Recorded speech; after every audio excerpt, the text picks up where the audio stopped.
હતી હંસ વાહિની આ મારી દુર્ગા દિયો ને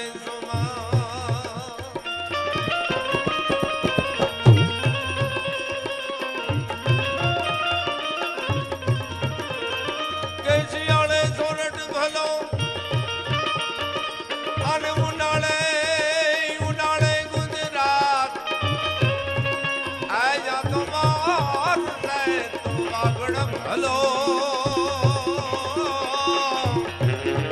આજ મારો કાછડો બારે શિયાળે સોરઠ ભલો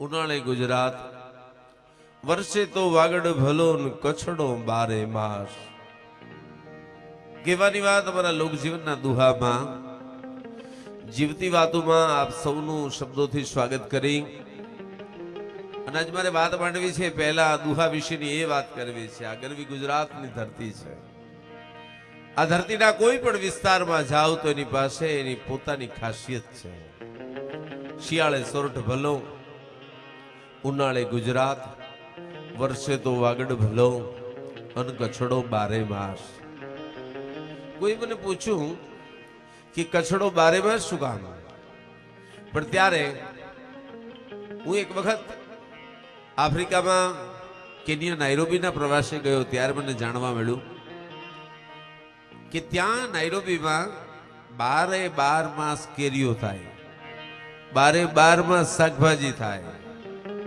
ત્યાં કોઈ પણ પ્રકારની સીઝન નથી 12 માસે સીઝન એમ કચ્છની ધરતી એવી ધરતી છે ત્યાં 12 માસી સીઝન છે એક યુગ એવો હતો આજે પણ ત્યાં વાડીઓ એનો વિસ્તાર જોઈએ તો આપણને ખબર પડે પણ કોઈ પણ ધરતી સુખી હોય કોઈ પણ વિસ્તાર સુખી હોય એ ખબર ક્યારે પડે તો ઘણા લોકો એવું કહેતા હોય છે કે અમારું ઘર અમારા ઘરવાળા આપણી પાસે જીવતી વાત કરવી છે એટલા માટે થઈ અને મારે અમુક સ્પષ્ટતાઓ કરવી છે આજના યુગની સ્પષ્ટતાઓ કરવી છે લોકો એમ કહે છે વિદ્વાનો એમ કહે છે કે 4 દિવાલનું બનેલું હોય માથે છાપરું હોય એને શું કહેવાય ઘર કહેવાય તો કે ના એને ઘર નો કહેવાય એને મકાન કહેવાય 4 દિવાલ હોય માથે છાપરું હોય છતાં એને ઘર ન કહેવાય એને મકાન કહેવાય પણ 4 દિવાલ હોય માથે છાપરું હોય અને નીચે જીવતા માણસો જો ભેગા થઈને રહેતા હોય તો એને મકાન નહીં એને ઘર કહેવાય બાપ એને ઘર કહેવાય ઘર છે ઈ ઘરવાળો અને ઘરવાળીથી રોડું લાગતું હોય એકલો ઘરવાળો હારો ન લાગે ને એકલી ઘરવાળી હારી ન લાગે રામચરિતમાનસના રચયિતા તુલસી બાબા તુલસીદાસજી ગોસાઈજી એના માટેની એક વાત તુલસીદાસજીએ જેને રામચરિતમાનસ આપ્યું જેને રામનો અને હનુમાનજીનો સાક્ષાત્કાર થયો એવો વિદ્વાન એવા જ્ઞાની એવા જ્ઞાતા તુલસીદાસજી લગ્ન થયા પછી પોતાની પત્ની રત્ના છે એના મોહમાં આંધળા થઈ ગયા રત્ના તારા સિવાય હું જીવી નહીં શકું રત્ના એક ઘડીકી તું છેટી ન જતી એક સમય એવો આવ્યો મા બાપ એમની દીકરીને લેવા માટે આવ્યા એટલે રત્ના છે પોતાના પિયરમાં ગઈ પણ પિયરમાં ગઈ એટલે અહીંયા તુલસીદાસજી એકલતાને વેઠી ન શક્યા એટલે તુલસીદાસ એને એમ થયું રત્ના વિના રહેવાશે નહીં એટલે વાહીને વાહે દોટ મૂકી હડી કાઢતો ભાગ્યો અને જ્યાં પિયરમાં જઈને હજી તો અહીંયા રોકાણી હતી ત્યાં સીધો ભોગી ગયો વચ્ચે આડી નદીઓ પડી એ નદીઓ એને રોકી ન શકી નદીઓનો પ્રવાહ પણ તાણી ન શક્યો કારણ કે મોહમાં આંધળો થયેલો માણસ હોય પ્રેમમાં આંધળો થયેલો માણસ હોય એને પ્રેમ જ તાણી જતું હોય પછી એને નદીઓના પાણી કે વેણ તાણી ન શકે બાપ તાણી ન શકે જઈ અને પહોંચી ગયો રત્નાને કહે છે રત્ના હું તારા સિવાય જીવી નહીં શકું મને ઘડી કે તારા વિના નહીં હાલે એટલે હું પાછળ ને પાછળ આવ્યો છું રત્ના બહુ સુંદર મજાનો જવાબ આપે છે રત્ના કહે છે કે હું થોડાક દિવસ અહીંયા આવી એમાં શું હતું કે ના રત્ના હું તારા વગર એક ઘડી કે જીવી શકું એમ નથી રત્ના એક સુંદર મજાનો દોહરો કહે છે તુલસીને કે સાંભળો તુલસી હાડ ચામકી દેહ મમ તાપ રહેસી પ્રીતિ આ તો હાડકા અને ચામડાનો બનેલો દેહ છે, એના ઉપર તમને આટલી બધી પ્રીતિ છે? હાડ ચામ કી દેહ મમ તાપ રહે એસી પ્રીતિ. હાડકા અને ચામડાના બનેલા દેહ ઉપર તમને તુલસી આટલો બધો પ્રેમ છે? તસુ લાગી જો રામ પર મિટત હોત ભવ ભીતિ. અમારા હાડકા અને ચામડાના દેહ ઉપર તમને જેટલી પ્રીતિ છે ને, એ પ્રીતિનો એક તસુભાર પ્રીતિ પણ જો રામમાં લાગી જાય ને તો બેડો પાર થઈ જાય. અને સાહેબ તે દિવસે તુલસીના એક દુહાથી વિંધાય, રત્નાના એક દુહાથી વિંધાય અને તુલસી એમ કહેવાય છે કે નીકળી ગયા. અને તુલસીદાસજીએ રામ નામનો આશરો લીધો અને મને તમને રામચરિત માનસ આપી છે. આ કહેવાની વાત કે તમે રે હરણીને આપ્યું માર પાર દી, એ વાગ્યા છે કાંઈ શબ્દ નાઈ, એ બાણ શબ્દના બાણથી જે વિંધાઈ ગયા હોય. દાંપત્ય જીવન, પતિ પત્ની, પુરુષ અને સ્ત્રી, નર અને નારી, ઘરવાળો ને ઘરવાળી, એની વાત કરવી છે. કેવી હોઈ શકે? એ બંનેની વચ્ચે પ્રેમ તો હોય જ, એ બંનેની વચ્ચે સ્નેહ તો હોય જ, પણ આજ જીવતી વાર્તામાં વાત માંડવી છે એ તો કઈક નોખી ભાતની છે. તોરલે માર્ગ બતાવ્યો જેસલજીને કાળ કાપવાનો, કે કાળ આમ કપાય, હું તને શીખવું છું. વૈદેહીએ સીતાજીએ પોતાની શક્તિનું દર્શન કરાવ્યું રામને, કે તમને વનવાસ થતો હોય તો વનવાસ તો હું વેઠી શકું, હું કઈ ઉતરતી નથી, હું આવી શકીશ. પૃથ્વીરાજ સંયુક્તાની વાત માંડી, પદ્માનિક વીર માંગડાવાળાની વાત માંડવી. આવી આજ જીવતી વાર્તામાં તમને મારે એક એવા દાંપત્ય જીવનની વાત કરવી છે જ્યાં બધાય પુસ્તકો ખોટા પડ્યા છે, જ્યાં કોઈ કવિ એની નોંધ નથી લઈ શક્યો, કોઈ લેખક એની નોંધ નથી લઈ શક્યો. અને છતાંય મારે મને એમ લાગે છે કે કૈલાસમાં બેઠા બેઠા ભગવાન શિવ અને પાર્વતીને પણ જેના દાંપત્ય જીવનની ઈર્ષા થાય, એવા દાંપત્ય જીવનની વાત આજે મારે જીવતી વાતમાં તમારી પાસે માંડવી છે. નાનું એવું ગામ,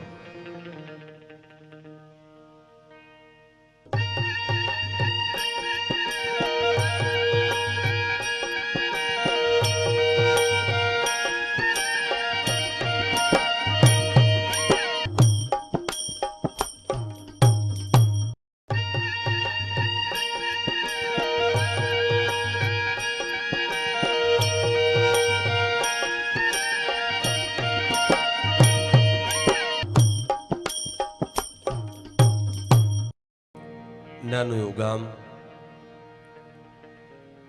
ગામની ફરતા ગઢ પણ નથી, ગામની ફરતા કિલ્લાય નથી, પણ ગામની એક દશામાં ટીકરી છે, ઢોળાવો છે. એ ઢોળની માથેથી હાયલા આવતા હોય તો ઢોરાવની માથેથી ગામ જુઓ તો ગામ કેવું લાગે? 400-500 કોયડા. પણ જાણે કે કર્મકાંડી બ્રાહ્મણો છે એને યજ્ઞશાળાઓ તૈયાર કરી હોય અને એકારે 400-500 યજ્ઞશાળાઓમાં યજ્ઞ કુંડ બનાવ્યા હોય, આવા રૂડા ઘર દેખાય છે.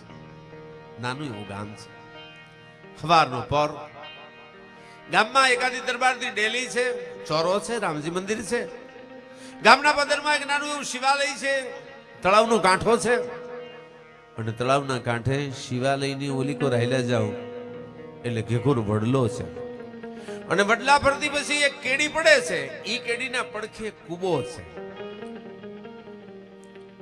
ગામ આખામાં બધાય ઘર છે પણ આ એક જ કૂબો છે. કૂબાની બહાર તૂટેલ ખાટલો નાખી અને એક જણ હૂતો છે, માથે મેલું મેલખાયું, મેલા લુગડા, આંખોમાં સીપડા વેળ્યા છે અને બીડીની શટું તાણતો તાણતો તાણતો એક દરિદ્રનો અવતાર જેને કહીએ કાંઈ એવો એક મણ તૂટેલ ખાટલાની માથે ઉતો છે. કુબાની બહાર હળવે કરીને કુબામાંથી એક બાઈ હળી કાઢતી નીકળે છે, પણ ઘેરવાળો ઘાઘરો હંકેરતી હંકેરતી હળી કાઢતી કાઢતી એની નજરું આજુ બાજુ ચારેય બાજુ દોડે છે, જાણે કે હણકી ઠેકતી જાતી હોય એવો તરવરાટ છે. એની આંખમાં એક ચમક છે, એના હૈયામાં એક સત છે. આવી દોડાદોડ કરવા વાળી બાઈ અને ખાટલાની માથે હોતેલો એક પુરુષ. ગામ આખું પુરુષને બાજુડા તરીકે ઓળખે છે અને બાઈ જે કુબાની બહાર નીકળી એને બાજુડી તરીકે ઓળખે છે. બાજુડો અને બાજુડી બે જણા. મારે જીવતી વાતની વાત કરવી છે, જીવતી વાર્તા કરવી છે. રામ ને સીતાની વાત કરું તો તમે શાસ્ત્રની વાત કહો. કદાચ હું જેસલ અને તોરલની વાર્તા કરું તો તમે ભક્તિ યુગની વાર્તા કહો. મારે તો તમને જીએસટીવી ના માધ્યમ દ્વારા જીવતી વાર્તાની વાત કરવી છે. આજે લગ્નમાં ખર્ચા મોટા થાય છે પણ તૂટતા વાર નથી લાગતી, ત્યારે મારે એક જીવતી વાર્તા કરવી છે. બાજુડા અને બાજુડીની વાર્તા કરવી છે. બાજુડો કાંઈ નથી કરતો અને બાજુડી સવારના પોરમાં શણનો કોથળો અને વાંસી લઈને નીકળી જાય અને બાવળની કુણી કુણી કુણી કુણી હોટીઓ છે એ હોરતી આવે ને પછી એના દાંતણ કરી અને બપોર પછી બપોર કેડે આખા ગામમાં કોકને 2 દાંતણ, કોકને 5 દાંતણ, કોકને 25 દાંતણ, હવની જેની જે જરૂરિયાત હોય એ પ્રમાણે હવને ગામમાં દાંતણ દેતી આવે. પણ એ દાંતણ દઈ અને પછી સામે મળે શું?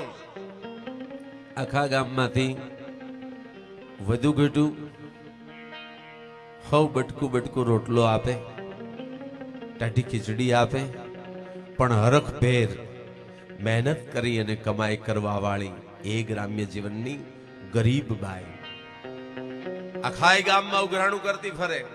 ગ્રાહણીની ડેલીએ જઈને બેહે, ઓસરીના ઘેરે થાંભલીના ટેકે બેઠેલી ઈ બાજુડી વધેલા બધાય દાંતણનો ઘા કરે. આલ્યો બા, આ બધાય તમારા હો. ગ્રહણી કે બાજુડી બધાય કે હા બા, આખા ગામમાં બધાને દઈ આવી, હવે તમારું મોટું ઘર છે તો આ બધાય તમે રાખો. બાજુડી બા, મને પાણી પાસ્યો. પિત્તળના કળશામાં પાણી ભરી અને ગ્રહણી છે પોતાના ઘરના ઓસરીના થાંભલીના ટેકે બેઠેલી ઈ બાજુડીને પાણીનો લોટો આપે. પાણી પી અને હાશ કઈ અને બાજુડી એટલું કે બા, વધેલ ઘટેલ રોટલા તો હવ આપે છે, તમારું તો ગરાસ્યું ઘર કહેવાય, તમારી તો ડેલી કહેવાય. બા, આટલા બધા દાંતણ આપ્યા છે, મને એક 2 આના આપજો ને. કે મુઈ બાજુડી, તારે 2 આના શું કરવા છે? કે બા, મારો ઘરવાળો બાજુડો રહ્યો ને એના શોખ બધા રાજા જેવા છે, તમે 2 આના દ્યો ને તો એને બીડીનું બંધાણ છે, હું એના હાટું બીડી લેતી જાઉં. 2 આના મળતા ની યાર એમ કહેવાય કે બાજુડી આખા ગામમાંથી બદલ ઘટેલ રોટલા ભેળા કરી અને ગામના ચોકમાં ઊભી રહી 2 આનાની બીડી લઈ અને દિયાથમાના ટાણે બાજુડાને ઊભો કરે. એ બાજુડા ઊભો થા. હાલ હાલ હાલ જલ્દી વાળું કરી લઈ અને તૂટેલ ખાટલાની માથે દિયાથમાના ટાણે બાજુડો બાજુડી બે વાળું કરવા બહેન હામા એકબીજાને હરખથી ખવડાવતા હોય. એ બાજુડી તું ખાજે, એ બાજુડા તું ખાજે, હામા એકબીજાને તાણ કરતા હોય. એવા ટાણે કદાચ વિમાન લઈ અને આભા મંડળમાં કદાચ સ્વયં વિષ્ણુ, નારાયણ અને લક્ષ્મી ભૂલા પડે અને આ નીચે દ્રશ્ય જોવે તો નિહાકો મૂકે કે અરે રે, અમે બે કોઈ દી આમ ખાવાનો બેઠા હો.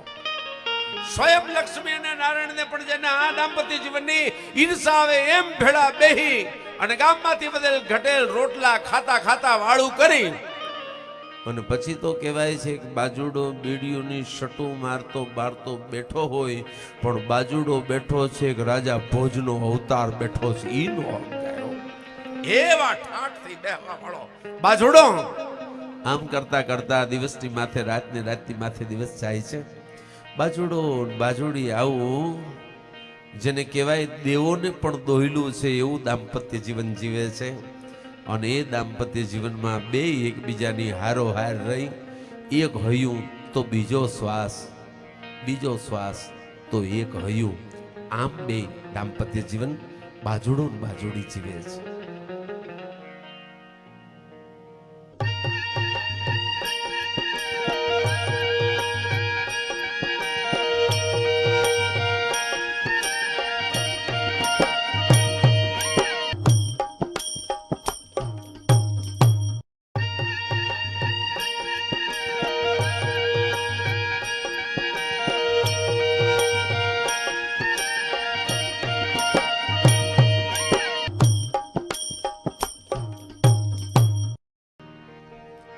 कि प्रेम ने वाचा होत तो जगत जगत जोगी बनी जात है, जा तो हलकीन हिमालय जात रे, अरे रे या तो भगवा पेरिन बुधरा. प्रेम शब्द ઘણીવાર કહી ચૂક્યો છું કે જીવતી વાર્તામાં બાજુડો અને બાજુડી, મનુભાઈ ગઢવી રાજસીતાપુર વાળા આજે આપણી વચ્ચે નથી, પણ આવી અદ્ભુત જીવતી વાર્તાઓ જેને લોકજીવનને આપી છે એવા મનુભાઈની યાદી થાય છે. રાજસીતાપુરના એમના ગામની આ વાત કરી અને આ વાતને સુંદર રીતે મનુભાઈ ગઢવી રજૂ કરતા. બાજુડો અને બાજુડીનો આવો પ્રેમ ગામ આખાને ખબર છે. ગામમાંથી જે કોઈને કામનો નથી એવો બાવળિયો એને હોરવો, કોઈને કામનો નથી એવાને પણ કામે લગાડવો, એ અમારા ગામના માણસોની કોઠા હોય છે. આજની કંપનીઓ કેટલી વાતો કરી અને મને તમને હવારના પોરમાં મોઢામાં ફીણ લાવી દેશે, ત્યારે સાહેબ એ લોકજીવન હતું જે કોઈને કામ નથી એવા બાવળિયાને હોરી હોરી અને ગામને દાતણ અપાતા હતા. એવો બાજુડો ને બાજુડી, મેં કીધું એમ બે પાણીના બે ટીપા છે એ નોખા હોય, બે પાણીના બૂંદ છે એ બે નોખા હોય, પણ બેને જો ભેળા કરી દો તો ખબર ન પડે આમાં બે હતા આ એક જ છે. આવા બે મનખા છે એ ગામની બહાર કુબામાં એક થઈને જીવતા. તો એક દી ધીમે ધીમે ધીમે ધીમે દી ચડવા માંડાણો, સવારનો પર એમાં તડકો પકડાવા માંડાણો અને બરાબર આવતો જાતો જેઠ મહિનો તપી રહ્યો છો. એ જેઠ મહિનાના તડકા તપવાની શરૂઆત થાય, પોતે શણનો કોથળો લીધો, હાથમાં માસી લીધી, દાંતરડું લીધું અને બાજુડી હાલતી થઈ. પણ આજ બાજુડીને મનમાં અચાનક વિચાર આવ્યો, ખાટલાની માથે પડ્યો પડ્યો બાજુડો હૂતો તો એની સામે નજર નોંધીને કીધું, એ બાજુડા, એ બાજુડા, કે હા બાજુડી, હાલ હાલ હાલ, કોક દીક તો એક હળીના બે કટકા કર, હાલ મારી ભેગી, હાલ હાલ મારી ભેળો તું, આજ વગડામાં હાલ, દાંતણ લેવા જાવા છે. પણ મારા સાહેબ બાજુડી કે હાલતો ન થાય તો બાજુડો છે નો ભલા માણસ. ટાંટિયા ઢેડતો ઢેડતો ઉભો થયો, મોર મોર બાજુડી હાલી જાય, વાહે વાહે બાજુડો હાલ્યો જાય. બાજુડાને પાછું દમનું પાહું એટલે બાજુડી વાહે વળે, ઊભી રે, હળવેકને કે એ બાજુડા હળવો હાલજે, ધીમો હાલજે, તને દમનું પાહું, મને તો હું મુઈ પાણકા જેવી, મને કાઈ ન થાય, પણ તને દમનું પાહું, તને જો કઈક થઈ જાય તો હું કેમ જીવું? એ બાજુડા હળવો હાલજે, હળવો હાલજે, ધીમો હાલજે. એમ કરતી કરતી કરતી કરતી બાજુડી બાજુડાને ઠેઠ વગડામાં લઈ ગઈ. બે બાજુ માથા હમણાં થોરની વાડ છે એવા ગામડાના ગાડા માર્ગમાંથી હળવા હળવા હળવા બારા નીકળી અને ખેતરો ચાલુ થયા, વગડો ચાલુ થયો, કોઈ દેખાતું નથી. અને બરાબર જેઠ મહિનાનો તાપ તપ્યો છે. એ આખે આખો જેઠ તપી ગયા પછી અહાડની એલિયો ચાલુ થાય એના પેલી જાણે કે આ બાજુડો ને બાજુડી વગડામાં બે એકલા ભૂલા પડ્યા છે. એ જાણે વરસાદને ગમ્યું ન હોય એમ મંડાણા છાંટા થાવા હો, ધીમા ધીમા ધીમા વાદળા મંડાણા ચડવા. પવન મંડાણો ફૂંકાવા, પણ ત્યાં તો બાજુડીની માથે વીજળી પડી. ઓય ઓય ઓય ઓય હર હર હર. એ બાજુડા તું કોઈ દી નો આવ્યો ને આજ મેં તને ભેળો લીધો. એવા ટાણે વરસાદ થશે ને વરસાદમાં તું પલણીશ, તને દમનું પાહું અને હર હર તને કાંઈક થઈ જાય તો મારું કોણ, મારું શું થાય? એ બાજુડા તું પલળતો નહીં. ધીમા ધીમા ધીમા ધીમા ધીમા ધીમા ફોરા પડી રહ્યા છે વરસાદના. બાજુડીએ બાજુડાનો હાથ પકડ્યો. હાથ પકડી અને નાના છોકરાને લાવે એમ કેવા મંડાણી, આ થોરની વાડ નીચે તું બેહી જા. નીચે બેહાડ્યો. બાજુડો ઉભડક પગે બેહી ગયો અને બેઠા પછી બાજુડીએ એના હાથમાં, બે હાથમાં શણનો કોથળો લીધો તો એનું બાજુડાની માથે છતર કરીને ઊભી રહી ગયો. બાજુડા, હવે હું પલળું ને એનો વાંધો નહીં, પણ તું નો પલળવો જોઈએ. તને દમનું પાહું, તને કાંઈક થઈ જાય તો હું ન જીવી શકું. માથે શણના કોથળાનું છતર કરી અને બાજુડી ઊભી બાજુડાને કહે છે. બાજુડો ઉભડક પગે બેઠો બેઠો એની બંડીની ખિસ્સામાંથી બીડી કાઢી અને બીડી હળગાવી અને એક શટ મારી અને બાજુડીને કહે છે, બાજુડી, આ વગડામાં કોઈ નથી જોતું, તું કોથળા હેઠે આવતી રહે ને. બાજુડી ચારે બાજુ નજર કરે છે, શરમ, ભઠપ અને પછી બીજો કોઈ આધાર નથી, કરે શું? એટલે પહેલી વખત બાજુડાએ કીધું અને બાજુડી એની પડખે આવીને બેહી ગઈ. શણનો કોથળો બે જણાએ ઓઢી લીધો છે. માથે માથોડું થોરની વાડ છે. વરસાદના છાંટા પડી રહ્યા છે. ધીમા ધીમા ધીમા ધીમા વરસાદ વરસી રહ્યો છે. બાજુડો બીડીની શટ મારી રહ્યો છે અને બીડીની શટ મારી અને ધુમાડા ઉડાડતો બાજુડો બાજુડીને કહે છે, હે બાજુડી. બાજુડી કહે છે, હે બાજુડા, હે બાજુડી, હે બાજુડા, આવા વગડામાં, આવા વરસાદમાં જેની પાસે ફાટેલ કોથળાય નહીં હોય એનું શું થતું હશે? હા હા, ફાટેલ કોથળાય જેની પાસે નહીં હોય એને આ વરસાદમાં બચવા માટેના રસ્તા શું હશે? જીવતી વાર્તામાં બાજુડી અને બાજુડાને હું વંદન કરું છું.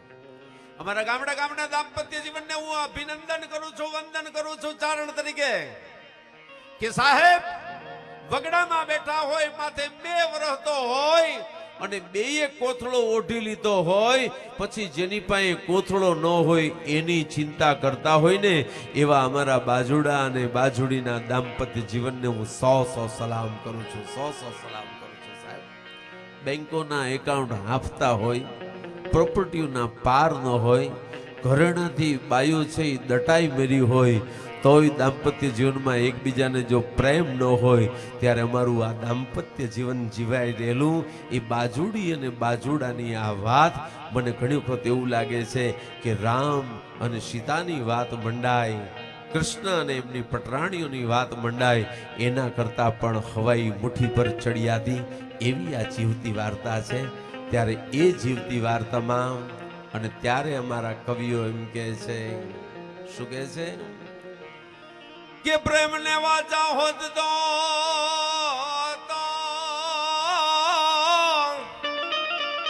આ જગત જોગી બની જાત, એ જાતો હો લેકિન હિમાલય જાત રે, એ જાતો ભગવાઈ પેરીન ભુદરા. બાજુડા અને બાજુડીની આ સુંદર મજાની જીવતી વાર્તા કરી છે. ત્યારે આપ પણ દાંપત્ય જીવનમાં આવા કોઈ પ્રસંગોને જાણતા હોય તો અમારે સુધી મોકલજો બાપ. અમારે તો આવી વાતો માંડવી છે, કારણ સમય અને સંજોગ માગી રહ્યા છે, ઇતિહાસ કરવટ બદલી રહ્યો છે. ત્યારે આજના યુગને ચાલો આપણી પરંપરાની વાતોને આપણે પણ જોડે જોડે એને જોડતા જઈએ. ત્યારે આવી જીવતી વાર્તા કરતા કરતા અષાઢ ચાર